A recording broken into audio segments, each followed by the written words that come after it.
ആയിരങ്ങൾ വീണാലും പതിനായിരങ്ങൾ വീണാലും വലയമായി നിന്നെ കാത്തിടുവാൻ ദൈവദൂതന്മാരുണ്ടരികിൽ.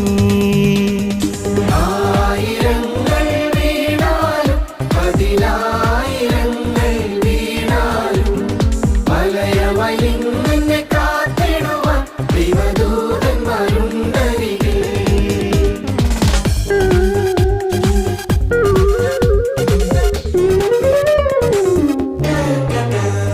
നിന്നതല്ല നാം ദൈവം നമ്മെ നിർത്തിയതാ, നേടിയതല്ല ദൈവമെല്ലാം തന്നതല്ലേ.